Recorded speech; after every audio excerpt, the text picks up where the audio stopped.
आपको बताती हूँ मैं ऐसा क्यों बोल रही हूँ, क्योंकि आज मैं बनाने जा रही हूँ तंदूरी पिज़्ज़ा, वो भी बिना मैदा और बिना सोडा के। जो आपकी मम्मियाँ आपको कभी भी मना नहीं करेंगी खाने के लिए, वो आपको खुद बना बना कर देंगी ये खाने। जो टेस्ट में होगा इतना टेस्टी कि आपका पेट तो भर जाएगा पर मन नहीं भरेगा। इतना यमी, इतना टेस्टी और इतना हेल्दी। क्योंकि लोग आजकल बहुत ज़्यादा हेल्थ कॉन्शियस हो गए हैं, तो उनके लिए तो ये बहुत ही अच्छा है। क्योंकि ये टेस्टी, देखो टेस्ट तो चाहिए होता है लाइफ, बिना टेस्ट के तो कोई लाइफ ही नहीं है। तो ये टेस्टी के साथ होगा हेल्दी भी। तो चलो अब स्टार्ट करते हैं। तो अब मैं आपको दिखाऊंगी कि इसे बनाने के लिए हमें क्या क्या चाहिए, क्या क्या सामग्री चाहिए। तो मैं आपको दिखाती हूँ इसके लिए क्या क्या चाहिए। यह आटा, और आटे में ऑलरेडी मैं दूध मिला चुकी हूँ। दूध मिला के इसको थोड़ा सा गूंदना है, फिर इसमें दही डालना है। दही डालने के बाद आप इसमें इनो डाल सकते हो। इनो से क्या होगा, जब आप इसको गूनेंगे और थोड़ी देर के लिए इसको ढक के रख देंगे तो ये जो है आटा थोड़ा फूल जाएगा, तो ये खाने में भी टेस्ट अच्छा आएगा इसका, और बिल्कुल पिज़्ज़ा वाला टेस्ट आएगा आपको इसका। तो वो मैं आपको बताती हूँ। ये देखिए पानी भी डालना ही पड़ेगा, क्योंकि दूध और दही से नहीं होगा। ऐसा नहीं कि आप पूरा दूध और पूरा दही डाल दो, नहीं। दही भी थोड़ी सी मात्रा में जाएगा। मतलब अगर आप 1 कप दूध डाल रहे हो तो आप आधा कप दही डालिए। अगर आप 2 कप दूध डाल रहे हो तो आप मतलब पूरा कप एक दही डालिए। इस तरीके से चलेगा ये। इसमें हम थोड़ा सा नमक डालेंगे और चीनी भी डालेंगे स्वाद के लिए।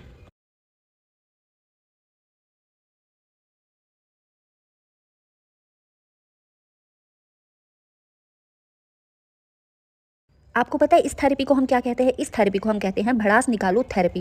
क्योंकि सुबह से लेकर रात तक जो भी आपको भड़ास होती है, बच्चों पर जो गुस्सा होता है, पति पर जो गुस्सा होता है, घर वालों पर जो गुस्सा होता है, वो सब इस पर निकाल दीजिए। और इतना कूटिए कि ये बिल्कुल सॉफ्ट हो जाए और बहुत अच्छा बन जाए। और उसके लिए हमें यहाँ पर इनो भी यूज़ करना होगा। देखिए हम यहाँ पर सोडा यूज़ नहीं कर रहे हैं, क्योंकि हमें क्या करना है, हमें पिज़्ज़ा फुलाना है ना कि पेट फुलाना है। इसलिए हम यहाँ यूज़ करें अपना देसी इनो। देखो कहीं अभी ना चले जाना आप भड़ास निकालने, पता चले अभी आप सब आटा गूंथने चले गई। नहीं नहीं, अभी रुको रुको, अभी मेरी वीडियो देख लो पहले। वीडियो में देखो मैं आगे क्या क्या करती हूँ। अभी मैंने तो अपनी भड़ास पूरी निकाल ली है। अब आगे की प्रक्रिया शुरू करते हैं, जिसमें हमें क्या चाहिए होगी। सबसे पहले हमें एक प्लेट चाहिए होगी, ताकि मैं ये आटा रख सकूँ। मैं यहाँ बहुत मुस्कुरा रही हूँ, क्योंकि पिज़्ज़ा मेरा भी फेवरेट है। प्रेगनेंसी के टाइम में मुझे सबसे ज़्यादा होता जो खाने के लिए वो पिज़्ज़ा होता था, और आज मेरी डॉटर भी वैसी है, उसको भी पिज़्ज़ा ही बहुत पसंद है। अब मैं इसमें थोड़ी सी भड़ास रह गई थी मेरी, वो भी निकाल रही हूँ। और साथ में स्माइल कर रही हूँ, क्योंकि खाना तो देखो स्माइल के साथ ही बनना चाहिए, तभी वो अच्छा बनता है। अब हम जो है इस आटे को कर देंगे ट्रांसफ़र प्लेट में, और प्लेट में रख के हम इसको सोने के लिए ढक देंगे, ताकि थोड़ी देर रेस्ट करे। बेचारे पे इतना गुस्सा निकाला, अब इसको रेस्ट करना तो बनता है ना। अब इसको रखेंगे हम प्लेट में, और इसके ऊपर डाल देंगे हम कपड़ा, ताकि थोड़ा सा फूल जाए। 5 मिनट के लिए, 10 मिनट के लिए, जब तक आपका दूसरा काम होता है तब तक आप इसको रखिए और इसको ढक दीजिए। ढकना ज़रूरी है, तभी ये फूलेगा। तो इसको ढक दीजिए पहले कपड़े से, और फिर ऊपर से कोई भी बर्तन इसके ऊपर डाल दीजिए। तो ये देखिए मैंने कपड़ा पकड़ लिया है और मैंने इसे ढक दिया है, और अब मैंने इसको रेस्ट करने के लिए छोड़ दिया है। तो अब हम करेंगे आगे की प्रक्रिया।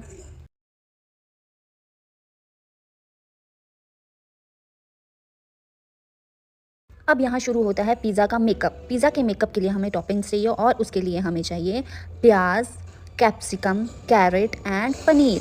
देखिए अंग्रेज़ लोग तो क्या डालते हैं, अंग्रेज़ लोग डालते हैं जैलपीनो एंड ऑलिव्स, पर हम यहाँ पर डालेंगे कैरेट, अनियन और कैप्सिकम।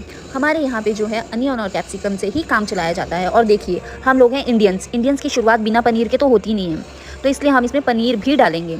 हम जो ये कैरेट्स हैं इनको हम ग्रेट करके डालेंगे, और जो ये हमारा पनीर है, देखिए पनीर के बिना तो कोई भी डिश अधूरी है। मतलब पनीर तो चाहिए ही चाहिए भाई, तो इसलिए हमें पनीर इसमें डालना है। पनीर से इसका टेस्ट भी बहुत ज़्यादा, मतलब और ज़्यादा अच्छा हो जाएगा, और बच्चों को तो पनीर पसंद होता ही है, तो इसलिए हम इसमें पनीर भी डालेंगे। और यहाँ मैं आपको सारे अपने हथियार दिखा रही हूँ कि मेरे पास कौन कौन से हथियार हैं यहाँ पे मेरे किचन के मैदान में काम करने के लिए। अब आप लोग सोच रहे होंगे मैं किचन को मैदान क्यों कहती हूँ। देखिए किचन जो है सच में एक मैदान होता है। किचन एक मैदान होता है, क्यों होता है? क्योंकि जब एक लेडी किचन में काम करती है तो वो काम करने के साथ साथ और भी बहुत सारे टास्क परफॉर्म करती है। और दूसरा, जब वो काम करती है, खाना बनाती है, उस खाने का अगर रिव्यू अच्छा आ जाता है, अगर घर वाले ये बोल देते हैं जी खाना बहुत अच्छा बना है, तो उसको ऐसा लगता है कि वो कोई युद्ध जीत गई है। और अगर किसी ने गलती से बोल दिया जी खाना आज अच्छा बना ही नहीं है, तो बस उसको ऐसा लगता है कि वो युद्ध में शहीद ही हो गई है। इसीलिए मैं अपने किचन को जो है, किचन को बोलती हूँ मैं मैदान। किचन को मैं अपने मैदान इसीलिए कहती हूँ। अब आगे देखिए आप, यहाँ पर मैं कैप्सिकम को जो है कट कर रही हूँ। अब ये जो है, अब देखो यार, अब लेडीज़ है, लेडीज़ भी बिना मेकअप के अधूरी है। वैसे हमारा पिज़्ज़ा भी बिना मेकअप के अधूरा है। मेकअप चाहे थोड़ा ही करो, पर करना तो पड़ेगा ना। पर हाँ, ऐसा भी नहीं है कि हमारे को अनहेल्दी मेकअप करना है, हमें मेकअप भी हेल्दी करना है। इसलिए हम यहाँ पे क्या कर रहे हैं, सबसे पहले करेंगे हम कैप्सिकम कट, फिर उसके बाद करेंगे हम अनियन कट, फिर उसके बाद करेंगे हम पनीर को ग्रेट, ठीक है। और जो मेरा कैरेट है, कैरेट को भी मैं ग्रेट करूँगी, क्योंकि ग्रेट करने के बाद जो कैरेट है वो अच्छा लगेगा, स्वादिष्ट लगेगा वो इसमें, तो इसलिए हम जो है उसको ग्रेट करेंगे। दोस्तों अगर आप लोग भी चाहते हैं कि पिज़्ज़ा खाएं और जिम ट्रेनर की डांट ना खाएं, तो आप ये रेसिपी ज़रूर ट्राई कीजिएगा अपने घर पर।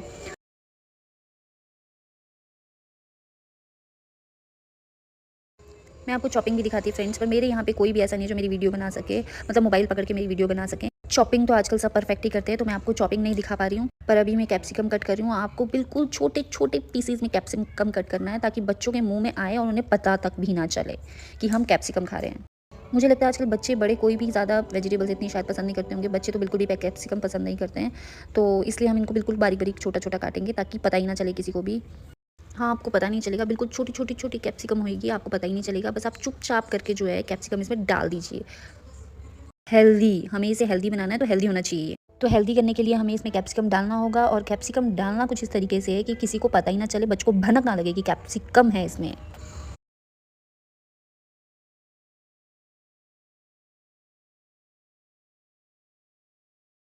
सच में यार, खाना बनाना कोई इजी टास्क नहीं है भाई, बहुत मेहनत लगती है इस खाना बनाने में। देखिए मुझे कैप्सिकम काटने में ही कितना टाइम लग गया। अब टाइम तो भाई लगता ही है, खाना बनाना है तो टाइम तो लगेगा ही। और देखिए हम इतना काम करती हैं हम लेडीज़, और हमें कभी जब ये सुनने को मिलता है ना कि यार किया ही क्या तुमने पूरा दिन में, किया ही क्या, था ही क्या काम करने को, तो ऐसा मन करता है ना भाई, जो सामने खड़ा है ना उसको सीधे काला पानी की सज़ा दे दी जाए। पर हाँ, ये पॉसिबल नहीं है। हम कौन सा जज है जो हम काला पानी की सज़ा दे देंगे, हम तो सिर्फ लेडीज़ हैं। इसलिए लाइफ को एंजॉय करो, ज़्यादा मत सोचो, जो जो बोल रहा है एक कान से सुनो दूसरे से निकालो, ज़्यादा झंझट ही मत रखो लाइफ में। बस खुश रहो, खुद हंसते रहो, दूसरों को भी हंसाते रहो, तभी लाइफ अच्छे से चल सकती है। वरना अगर तुम लोग कुड़ते रहोगे तो तुम दूसरों को भी परेशान करोगे और पूरे घर का माहौल ख़राब होगा। तभी तो कहते हैं अगर घर की औरत खुश है तो पूरा घर खिलखिलाता है। तो इसीलिए खुद भी खुश रहो और दूसरों को भी खुश रखो। अरे यार, यहाँ मेरी कैप्सिकम कट के अभी भी ख़त्म नहीं हुई है। मुझे इसलिए ये इतना, मतलब मैं आपको इसलिए ये डिटेल में दिखा रही हूँ ताकि इटली वालों को भी पता चले भाई हम लोग तो बहुत अच्छे तरीके से आराम से सब्र से खाना बनाते हैं। अच्छा, अब देखते हैं। अब मेरा कैप्सिकम ऑलमोस्ट कट ही चुका है। अब मेरे को पकड़ना है अपने हाथ में अनियन। अब हम काटेंगे अनियन। कैप्सिकम छोटा छोटा काटना होता है, बारीक काटना होता है, तो थोड़ा टाइम लगता है। हाँ, पर मैं आपको एक और चीज़ बता दूँ, ऑनलाइन एक गैजेट आता है, गैजेट भी बोल सकते हो उसको, और एक ग्राइंडर सा आता है, उसमें आप ना ये प्याज टमाटर सब कुछ डाल के ना एकदम से फटाक से कर सकते हो बारीक बारीक। बट वो अभी मेरा थोड़ा सा ख़राब कंडीशन में था, तो मैं उससे कर नहीं पा रही थी, इसलिए मुझे हाथ से ही करना पड़ रहा था भाई। बहुत रेल बनती है, पर ठीक है, कोई बात नहीं, हो गया। अब ये अब हम करेंगे अनियन को कट। अब आप देख सकते हो मैं इसमें टमाटो यूज़ नहीं कर रही हूँ, इसमें मैं अनियन यूज़ कर रही हूँ। टमाटो मुझे इतना पसंद नहीं है, तो फिर मैंने इसलिए इसमें डाला नहीं। और सच्ची बोलूँ, ऐसा नहीं है कि मुझे टमाटो पसंद नहीं है, पर बात ये है कि घर में टमाटो था ही नहीं, और फिर किसने इतना कष्ट करना कि बाज़ार से जाके लेके और फिर वीडियो बनाओ, ना भाई ना। पर आप लोग टमाटो भी डाल सकते हो, क्योंकि मैंने इसमें ऑलमोस्ट वैसे सब कुछ हेल्दी डाल ही दिया है। कैप्सिकम हो गया, अनियन हो गया, अपना पनीर हो गया, अपनी गाजर हो गई, ये सब कुछ हेल्दी है, ये सब कुछ डल गया। और वैसे भी देखो, अगर बच्चों को आप डायरेक्टली ये देने की कोशिश करते हो ना, तो बच्चे कभी भी नहीं खाते, चाहे आप उनको डांट लो, पटकार लो, जो मर्जी कर लो। और बच्चों के लिए सब्जियाँ कितनी ज़्यादा इंपॉर्टेंट है, वो एक माँ से, एक पेरेंट से ज़्यादा कोई नहीं जान सकता। क्योंकि अगर बच्चे सब्जियां खाएंगे तो हेल्दी रहेंगे, फिट रहेंगे और अपना खेलते कूदते रहेंगे। नहीं तो बच्चे आजकल बस packet food packet food packet food. तो हो सके जितना भी बच्चों को घर में ही चीज़ें बना के दीजिए, ताकि उन्हें टेस्ट भी आए। मतलब अब ऐसा है ना यार, देखो बच्चे हैं, बच्चे तो बोलेंगे कि आज मुझे ये खाना, आज मुझे, अब सबका मन करता है। हम छोटे थे, हम लोग स्कूल जाते थे, तो हम लोग भी तो देखो कितना कुछ खाते थे। पर मतलब हाँ, ये है कि उस टाइम हम लोग ज़्यादा पैकेट फूड नहीं खाते थे, पर खाते थे ना। हमारे लिए तो जैम भी उस टाइम ऐसा होता था कि वो भाई जैम नहीं है, पता नहीं क्या है, भगवान नहीं। मतलब जैम भी हमारे लिए बहुत स्पेशल चीज़ होती थी, क्यों? क्योंकि उस टाइम बहुत ही कम चीज़ें मिलती थी ऐसी। अब पैकेट फूड इतना ज़्यादा हो गया है कि बच्चे भी क्या करें यार। अगर हमारे टाइम में भी होता तो हम लोग भी खाते फॉर श्योर। पर ये है कि अब हम लोग बच्चों को रोक सकते हैं, पर कैसे रोक सकते हैं? हम खुद से ही घर पे उनको ऐसी ऐसी चीज़ें खिलाते रहें जिससे कि उनका मन बना रहे, उनका जो दिमाग है पैकेट फूड से हटा रहे, और आप खुद ही बनाकर उनको घर पर ये सब चीज़ें खिलाते रहें। अभी मैंने आपको ये बताया है तंदूरी पिज़्ज़ा कैसे बनता है। अब नेक्स्ट वीडियो पे मैं आपको ये बताऊंगी कि बचे हुए फुल्कों का पिज़्ज़ा कैसे बनता है। अगर आपको ये अच्छा लगा तो प्लीज़ मेरी वीडियो को लाइक ज़रूर कीजिएगा और चैनल को सब्सक्राइब ज़रूर कीजिएगा, क्योंकि हम लोग इतनी मेहनत करते हैं तो थोड़ा तो उसका फल मिलना चाहिए ना यार। देखो आपके सामने मैं कितनी मेहनत कर रही हूँ, आंसू भी आ रहे हैं प्याज काटते हुए, पर मैं आंसू निकाल नहीं रही हूँ, क्योंकि फिर मेरा मेकअप ख़राब हो जाएगा। इसलिए फिर मैं यहाँ पर बहुत कंट्रोल किया है मैंने। और जो ये मेरा प्याज है ये कट कर ऑलमोस्ट हो चुका है तैयार। अभी मैं फिर उसके बाद यहाँ पर डालूंगी इसमें पनीर। प्याज काटने में ज़्यादा टाइम नहीं लगता, क्योंकि प्याज कट जाता है यार जल्दी, क्योंकि डेली तो सुबह उठ के हमने प्याज ही काटना होता है। सुबह प्याज काटो तड़के के लिए, दिन में प्याज काटो तड़के के लिए, रात में प्याज काटो तड़के के लिए, प्याज ही प्याज काटते रहो। तो ऐसा है कि प्याज काटने की तो हमारी इतनी अच्छी हैबिट हो चुकी है और इतना प्रैक्टिस हो चुका है कि प्याज काटने में जो है ज़्यादा टाइम नहीं लगता है। तो अब हमारा प्याज जो है वो कटकर हो चुका है तैयार। तो अब हम मुड़ रहे हैं अपनी गाजर की तरफ। अरे जल्दी से गाजर पकड़िए मैडम जी। अब मैं पकड़ूंगी गाजर। अब देखिए गाजर को हम कैसे फटाक से ग्रेट करेंगे, सिर्फ और सिर्फ 2 से 3 मिनट में, क्योंकि ग्रेट में ज़्यादा टाइम नहीं लगता गाजर में।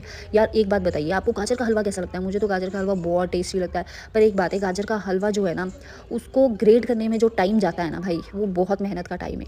इसलिए जब भी आपको दिखे आपका पति फ्री है, फटाफट उसके हाथ में गाजर दे दीजिए और बोलिए कि ये सारी की सारी, अगर खाना है तो भाई मेहनत तो चाहिए है, तो बहाना मार के उनको दे दीजिए, उनके हाथ में पकड़ा दीजिए और बोलिए अब आप गाजर ग्रेट करिए आराम से बैठ के, और हम बाकी तैयारी करते हैं। तो वैसे ही हम यहाँ पर तैयारी कर रहे हैं, हम लगे हुए हैं अपने काम शाम में और हो गया है फिनिश मेरा अनियन। अब हम चले हैं गाजर की तरफ। अब हम गाजर मैं आपको दिखाऊंगी। भाई ऐसा है कि यहाँ पे ज़्यादा मोटी गाजरें अभी मिल नहीं रही है और ना ही इन गाजरों का इतना ज़्यादा अच्छा टेस्ट है, नॉर्मल सा टेस्ट है। अभी गाजर के हलवे वाला टेस्ट नहीं आया, तो जब ये गाजर के हलवे वाला टेस्ट आएगा तो हम बहुत गजरेला खाएंगे।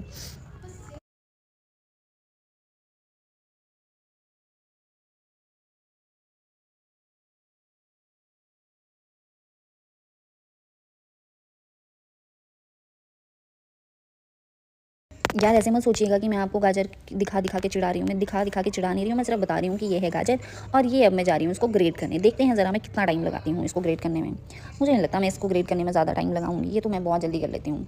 पर यह है कि गाजर भी बेचारी मरीली सी है तो हो ही जाएगी जल्दी। बट ऐसा है कि ज़्यादा मतलब अगर आपको गाजर का हलवा बनाना है ना, तो एक बात बताती हूँ आपको, गाजर का हलवा बनाने के लिए बिल्कुल मोटी मोटी गाजरें छांट के लाना, नहीं तो भाई मेहनत बहुत ज़्यादा लगेगी। अगर आप मोटी मोटी गाजरें छांट के लाओगे ना, उनको ग्रेट करने में आसानी होती है, आराम से हो जाता है। नहीं तो पतली पतली गाजरों के साथ आपके हाथ भी घिस जाते हैं और बहुत प्रॉब्लम आ जाती है। इसलिए क्या करना, आप लोग मोटी मोटी सी गाजरें लेके आना ग्रेट करने के लिए। ओके। आपको लग रहा होगा कि मैं यहाँ पे गाजर ग्रेट क्यों कर रही हूँ, मैं कट भी तो कर सकती थी। यार कट करके ना वो टेस्ट नहीं देती है गाजर। जो गाजर है वो जो टेस्ट ऐसे देगी ना, मतलब ग्रेट करके जो उसका टेस्ट आएगा ना पिज़्ज़ा में, वो कट। और आपको पता है यार बच्चों की क्या नौटंकियाँ होती है, दुनिया भर की नौटंकियाँ होती है बच्चों की। तो जितनी उनकी नौटंकी होती है उस हिसाब से हमारे को जो है यहाँ पे गाजर ग्रेड ही करनी पड़ेगी। ये जो सामग्री है ना, ये मैं बना रही हूँ 3 लोगों के लिए। तो मैंने 2 गाजर यूज़ करी है, 1 कैप्सिकम यूज़ किया है, 2 प्याज यूज़ किए हैं। तो ये इनफ होता है 3 लोगों के लिए। 3 में से 2 तो बच्चे ही हैं और 1 मैं हूँ। मेरे हस्बैंड ये सब चीज़ें नहीं खाते हैं, सिर्फ हम लोग ये सब खाते हैं।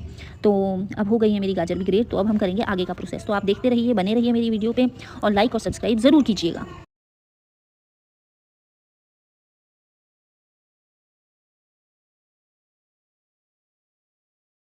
किस किस को गाजर ग्रेट करना अच्छा लगता है ज़रूर बताइएगा। मुझे तो बिल्कुल अच्छा नहीं लगता, पर ज़रूर बताइएगा किस किस को अच्छा लगता है गाजर का इस तरह से ग्रेट करना।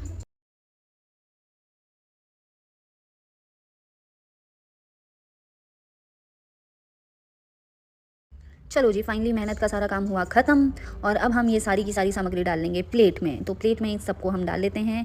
ये सब जा चुका है प्लेट में। अब मैं आपको दिखाऊंगी कैसा लग रहा है। वाह, ग्रीन रेड कितना सुंदर लग रहा है, कलरफुल सा। ये तो देख के ही मेरे को बड़ा मज़ा आ रहा है ये कलर्स देख के। ये देखो कॉर्न भी रखे हैं मैंने, कॉर्न्स भी डालेंगे हम इसमें, स्वीट कॉर्न्स डालेंगे हम इसमें। बहुत टेस्टी होते हैं और हेल्दी भी होते हैं, हेल्दी बहुत ज़्यादा होते हैं कॉर्न्स। सर्दियों के लिए तो बहुत अच्छे होते हैं, तो कॉर्न्स भी खाने चाहिए सर्दियों में। सर्दियों में बचने के लिए हमें गर्म गर्म चीज़ें खाते रहना चाहिए, क्योंकि देखिए बाहर का हीटर तो चलता रहे ठीक है, पर अंदर का हीटर भी ऑन रखना है भाई, तभी आपको सर्दी नहीं लगेगी, बीमार नहीं होंगे। तो ये मैं आपको कढ़ाई दिखा रही हूँ, क्योंकि अब मैं कढ़ाई रखने जा रही हूँ गैस पर, और गैस पर रखूँगी मैं कढ़ाई और उसमें डाल दूँगी मैं तेल। जैसे कि मैंने आपको पहले ही बताया था, यहाँ भाई कैमरा पकड़ने वाला कोई नहीं है, तो खुद ही हमारा काम चला हुआ है। अब हम यहाँ हैंड वॉश कर रहे हैं और अब मैं इसमें डालूंगी तेल। आप कोई भी तेल यूज़ कर सकते हैं, मैं यहाँ पे यूज़ करूँगी सरसों का तेल। हाँ, अगर आपको तेल नहीं यूज़ करना है तो आप जो है घी भी यूज़ कर सकते हैं, क्योंकि घी बहुत अच्छा फ्लेवर देता है। और घी भी अगर आपको यूज़ नहीं करना है तो आप तेल यूज़ कर सकते हैं, जो आपका मन करे भाई। ये देश आज़ाद है, आपका जो मन करे आप वो यूज़ करिए, तेल यूज़ करिए या घी यूज़ करिए। यहाँ मैंने डाल दिया है सरसों का तेल। और ये मैं क्यों डाल रही हूँ, क्योंकि जो मैंने अभी इतनी मेहनत करके ये सब्जियाँ काटी हैं, मैं इन सब्जियों को जो है पकाऊंगी, क्योंकि पकाने के बाद इसका जो टेस्ट आएगा वो बहुत अच्छा आएगा। अब मैं आपको यहाँ दिखा रही हूँ पाव भाजी मसाला और मैं दिखा रही हूँ आपको चाट मसाला, क्योंकि हमें इसमें कढ़ाई में थोड़े से मसाले डालकर ही सब्जी को भूनना है। अगर हम इसे सब्जी को डालकर मतलब मसाले डालकर अगर हम इन्हें भूनेंगे तो इसका टेस्ट और भी ज़्यादा इन्हांस होगा। और वैसे भी यार हम लोगों को तो आदत है, मसाले तो भाई डलेंगे डलेंगे, चाहे पिज़्ज़ा हो चाहे शाही पनीर हो। तो हम यहाँ पर डालेंगे अपने देसी मसाले। अब हम इसमें डालने वाले हैं, मतलब अभी इसको थोड़ा गर्म होने दूँ मैं, क्योंकि ये अभी जो तेल है अभी गर्म नहीं हुआ है प्रॉपर। तो अगर ये पका ही नहीं है तो फिर ये कैसे, मतलब ये ख़राब हो जाएगा इसमें सारा सामान, इसलिए इसको थोड़ा पकने देते हैं। मेरा तो एक फंडा है यार, मुझे ना कभी समझ नहीं आता कि तेल पका कब है। तो मैं क्या करती हूँ ना, तेल को बहुत देर तक छोड़ के रखती हूँ और जैसे ही उसमें से धुआं निकलता है ना, फिर मुझे सेटिस्फेक्शन हो जाती है कि भाई तेल पक गया है। तो यहाँ मैं वेट करूँगी कि जब तेल में से धुआं निकलेगा। पर कई कई बार क्या होता है, मेरे तेल में आग भी लग जाती है भाई। इसलिए जब तेल आप डालो कढ़ाई में और आपको भी मेरी तरह कन्फ्यूज़न हो, तो कढ़ाई के पास ही खड़े रहो, ताकि आप देखते रहो कि कब जैसे आपका तेल है गर्म होगा। मैंने सोचा क्यों ना साथ साथ में थोड़ा सा डांस भी कर लिया जाए। अब ये देखिए, ये है मोज़रेला चीज़। मेरे पास दोनों तरह की चीज़ हैं, ये स्लाइस चीज़ भी पड़ा हुआ है और दूसरा क्यूब्स वाले छोटे छोटे क्यूब्स वाला होता है जो ये वाला, ये भी पड़ा हुआ है। तो जो आपका मन करे भैया आप खरीदिए और वो डालिए। अमूल बटर मैं इसलिए दिखा रही हूँ कि अगर जैसे आपका वो पिज़्ज़ा तैयार हो जाता है, अगर आप चाहो तो आप उसमें ऊपर से बटर भी लगा सकते हो। मैं वैसे यूज़ नहीं करती हूँ बटर, क्योंकि वो ऑलरेडी अंदर आपका चीज़ है, सब कुछ है, तो इतना ज़रूरी नहीं है बटर लगाना। हाँ, पर अगर आप ज़्यादा मतलब टेस्ट को वो करते हो तो फिर आपको लगा लेना चाहिए। तो यहाँ मैं वेट कर रही हूँ कि तेल हमारा रेडी हो गया है कि नहीं हो गया है। मैं देख रही हूँ तेल रेडी हो चुका है। अब इसमें से धुआं उठना शुरू हो गया। देखिए मैं आपको दिखा रही हूँ ना, धुआं उठ रहा है, बस अब मुझे लग गया पता कि ये पक गया है। तो अब हम इसमें डालने शुरू करेंगे मसाले। हमने ली थोड़ी सी हल्दी हमने डाल दी है, और हल्दी जो है एंटीबायोटिक भी होती है तो डालनी ज़रूरी है। अब हम डालेंगे थोड़ी सी मिर्च, मिर्च भी हमने इसमें डाल दी है। और मिर्च के बाद थोड़ा सा डालेंगे हम इसमें धनिया, ये सब कुछ हम थोड़ा डालेंगे सिर्फ स्वाद के लिए, ठीक है। और फिर उसके बाद हम इसमें डालेंगे सब्जियाँ, ठीक है। सब्जियाँ डाल देंगे हम इसमें, और इसमें हम चाट मसाला और आपका ये पाव भाजी मसाला भी डालेंगे। उससे क्या होगा कि जो सब्जियाँ हैं ना आपकी, और पाव भाजी और चाट मसाला मैं ऊपर से डालूंगी, मैं पहले इसमें तेल में नहीं डालूंगी। कई बार क्या होता है, वो जो मसाले होते हैं ना, ये पीसे हुए मसाले बहुत जल्दी जो होते हैं जल जाते हैं, तो फिर वो ना टेस्ट ही नहीं आता, ना ही वो मतलब मज़ा नहीं आता फिर वो मसालों का अगर टेस्ट ही ना आए तो डालने का फ़ायदा क्या। अब मैं यहाँ गई थी मैं करछी लेने, क्योंकि मुझे करछी मिल नहीं रही थी। अब यहाँ पर मैंने पकड़ ली है करछी, और करछी घुमा घुमा के मैं सब्जी को नीचे लगने नहीं दूंगी ताकि जले ना सब्जी। अब हम इसमें डालूंगी यहाँ पर चाट मसाला और पाव भाजी मसाला, ताकि ये और भी ज़्यादा टेस्टी बन जाए। तो अब ये डाल दिया है मैंने इसमें चाट मसाला, और फिर उसके बाद मैं डालूंगी इसमें पाव भाजी मसाला। और जब तक ये सब्ज़ी तैयार हो रही है, इस सब्ज़ी को हम थोड़ी देर के लिए साइड पर 5 मिनट के लिए पकने के लिए रख देंगे। 5 मिनट बहुत होंगे, इनफ होंगे इसको पकने के लिए। हमने कोई उसको बिल्कुल बहुत ज़्यादा नहीं पकाना है, मतलब फुली कुक भी नहीं होनी चाहिए और हाफ कुक, मतलब ऐसे चाहिए थोड़ा सा बीच वाला होता है ना, जो मतलब ना तो ऐसा कि बहुत ज़्यादा पकी हुई और ना ही बहुत ज़्यादा कच्ची, मतलब नॉर्मल सी होनी चाहिए खाने लायक। तो अब हम इसको क्या करेंगे, इस कढ़ाई को रख देंगे हम साइड में, ताकि हम यहाँ पर तवा रख के आपको दिखा सकूँ कि तंदूरी पिज़्ज़ा का आगे बेस कैसे बनाना है और हम उसके लिए क्या करेंगे। तो कढ़ाई को उठा के रख देंगे हम साइड वाली गैस पे, और तवे को रख देंगे हम इस गैस पे, ठीक है। और जो ये कढ़ाई है इसे ढक देंगे, सब्जी को हम जो है ढक देंगे। क्योंकि अगर ढकेंगे नहीं तो ये पकेगी नहीं, काफ़ी टाइम लगेगा, 5 मिनट में बहुत पक जाएगी। तो अब इसको मैंने ढक दिया है, और यहाँ मैंने तवा रख दिया है। तवा रख के मैंने गैस बंद कर दिया, क्योंकि अभी हमने इसमें जोड़ना, मतलब वो डालना नहीं है। अभी हमने यहाँ पे जो हमारा बेस है, अभी हमारे को बेस के पहले तो गोल गोल गोले बनाने होंगे, तो पहले हम वो बनाएंगे, ठीक है। अब जो मैंने आटा तैयार किया था, जो डो तैयार किया था, वो मैं आपको दिखाऊंगी कि वो तैयार हो चुका है। अब वो देखिए आप यहाँ पे कि वो रेडी हो चुका है। ये पनीर दिखा रही हूँ भाई, पनीर भी डालना पड़ेगा इसमें, तभी बहुत ज़्यादा टेस्टी बनेगा। मतलब पनीर तो डाल ही दो यार, बच्चों के लिए भी हेल्दी होता है, तो पनीर डालने से मत हिचकिचाना, पनीर आप इसमें डाल देना, ज़रूर डालना। और यहाँ मैं आपको अपना डो दिखाती हूँ कैसा हो गया है, वो फूल के, ये देखिए थोड़ा मोटू पेट वाला हो गया है। अब ये मोटू सेठ सड़क में लेट। अब ये यहाँ पर मैं इसको डो को रख दूँगी, और इसके बनाऊँगी मैं गोल गोल गोले। अब यहाँ बनाएंगे हम इसको गोल गोल गोल गोल, जैसे हम पेड़े बनाते हैं ना रोटी के लिए, वैसे ही हम इसको गोल गोल करेंगे यहाँ पे। और फिर उसके बाद हम इसको बेलन से बेलेंगे। आपको ये पता है कि बेलन किस किस काम आता है? मैं आपको बताती हूँ कि बेलन किस किस लिए काम आता है। बेलन एक तो रोटी बेलने के काम आता है, और दूसरा अगर आपके पति को कोई भी प्रॉब्लम समस्या चल रही है आपके साथ, तो पति को कूटने के काम भी बेलन आता है। और यहाँ पर हम जो है पनीर को ग्रेट कर रहे हैं, ताकि वो अच्छे से सब्ज़ी में मिक्स होके बहुत अच्छा सा टेस्ट दे। और मैंने जो भी आपको बेलन वाली बात बताई है, कहीं सच में अपने पत्नियों को कूटना मत शुरू कीजिएगा। तो यहाँ पे हम यहाँ पे सब्ज़ी को कर रहे हैं अच्छे से फ्राई, और उसके बाद ये बन गया है, मेरा जो बेस है वो बन गया है। इसमें फिर मैं डालूँगी सब्ज़ी को थोड़ा सा ठंडा होने दीजिएगा, देखिए कहीं गरम गरम सब्ज़ी डाल दीजिएगा। तो यहाँ मैंने इसको थोड़ा ठंडा होने दिया। उसके बाद मैं इसके ऊपर डालूँगी जो हमारा मोज़रेला चीज़ था, वो मैं इसके ऊपर स्प्रेड करूँगी। चीज़ तो डालना ही पड़ेगा, क्योंकि विदाउट चीज़ ये ज़्यादा मतलब इतना अच्छा टेस्ट नहीं देगा, तो चीज़ थोड़ा डालना ही पड़ेगा। और कुछ लोग मिलाई का भी यूज़ करते हैं, तो वो आपकी मर्ज़ी है, बट चीज़ हमारा फेवरेट है, मेरे बच्चों का भी मेरा भी, तो हमने यहाँ पे चीज़ का यूज़ किया है। और फिर उसके बाद जैसे आप मोमोज़ बनाते हैं ना और उनको बंद कर देते हैं, वैसे ही आप इसको भी ऐसे बंद करके, जैसे पराठे बनाते हुए भी हम बंद करते हैं, पराठे जैसे आलू के पराठे, कोई भी पराठे है तो उसमें स्टफिंग डाल के हम उसको बंद कर देते हैं, वैसे ही इसकी स्टफिंग डाल के हम इसको बंद करेंगे। पर बंद करने के बाद हम इसको बेलेंगे नहीं, बस हल्का सा हाथों से प्रेस करेंगे। और फिर मैंने यहाँ पे दूसरा भी तैयार कर रही हूँ, ताकि दोनों को मैं एक साथ तंदूर कर सकूँ। तो यहाँ दूसरा भी सेम वैसे ही रेडी होगा जैसे मैंने पहले वाला रेडी किया है। और इसकी एक साइड पे आपको पानी लगाना है। पानी लगाने से जो होगा ये आपका तवे पर चिपक जाएगा, और तभी ये तंदूर हो पाएगा जब ये तवे पर चिपकेगा। तो इसको एक तरफ से पानी लगाकर आप तवे पर चिपका दीजिए। अब ये हो चुके हैं ऑलमोस्ट रेडी। तो अब हम इन्हें साइड से पकाएंगे। देखिए ऊपर और नीचे से तो ये पक चुके हैं। तो अब इसे साइड से पकाने के लिए मुझे चिमटा चाहिए था, वही लेने में गई थी। तो अब ये इसको है, अब हम साइड से पकाएंगे। ये देख सकते हैं आप ऊपर नीचे से ये बहुत अच्छे से पक चुके हैं। तो साइड से भी पकाना बहुत ज़रूरी है, नहीं तो कच्चे रह जाएंगे, और फिर कच्चा आटा खाना तो वैसे ही सही नहीं होता। तो ये हम साइड से भी इनको पकाएंगे, ठीक है। तो अब ये मैंने साइड से जो है चिमटे पकड़ के पका दिया है। भाई हर चीज़ के लिए देसी जुगाड़ चाहिए होता है। अब ये मेरा देसी जुगाड़ है। तो इस तरीके से मैंने देसी जुगाड़ से जो है ये साइड से भी पका दिए हैं, तभी मुझे सेटिस्फेक्शन होगी। जब तक ये साइड से नहीं पकेंगे तब तक मुझे सेटिस्फेक्शन ही नहीं होगी कि ये पक चुके हैं कि नहीं पक चुके हैं। तो अब ये साइड से भी बहुत अच्छे से पक चुके हैं। अब मैं आपको थोड़ी देर में दिखाऊंगी कि ये अंदर से कैसे लग रहे हैं। भाई मुझे तो इनको देख कर ही मुँह में पानी आने लग गया है। ये बहुत टेस्टी लगते हैं। आप चाहें तो इसके ऊपर इस टाइम जब मैं ये बना रही हूँ तो आप इसमें बटर भी लगा सकते हैं। यहाँ पर मेरा ये थोड़ा सा जो है जल गया, मैं थोड़ा सा ही जलाया यार, ऊपर की लेयर है, कोई बात नहीं, हल्की सी जली है। तो यहाँ पे मैं क्या करूँगी, इसमें बटर लगाऊंगी और बटर लगाने के बाद भी इसका टेस्ट बहुत अच्छा होता है, बट मैं बटर नहीं लगाऊंगी। आप चाहें तो आप लोग इसमें बटर लगा सकते हैं। अब ये जो है अच्छे से पक चुका है। अब मैं इसको आपको खोल के दिखाती हूँ अंदर से कि ये कैसा है। अब मैंने यहाँ गैस कर दी है बंद और मैं आपको इसको खोल कर दिखाती हूँ कि ये कैसा बना है, अच्छा बना है या नहीं बना है। आप लोग ज़रूर बताइएगा और मेरी वीडियो को लाइक कीजिए और चैनल को सब्सक्राइब कीजिए। Thank you thank you thank you so much. ये देखिए चीज़ कैसे हो रहा है और ये बहुत बहुत अच्छा बना है, अंदर से भी ये बहुत यमी दिखाई दे रहा है। तो अब ये खाने के लिए हो चुका है तैयार और मेरे बच्चे अब ज़्यादा वेट नहीं कर पा रहे हैं, तो मैं ये अपने बच्चों को अब सर्व करने जा रही हूँ। अब मेरा काम हुआ यहाँ पे ख़त्म दोस्तों। तो आप हंसते रहिए, खुश रहिए, खाते रहिए और हेल्दी रहिए और अपना अपना ध्यान रखिए। और अगर आपको ये वीडियो अच्छी लगी है तो मेरी वीडियो को लाइक कीजिए। Okay bye bye, take care.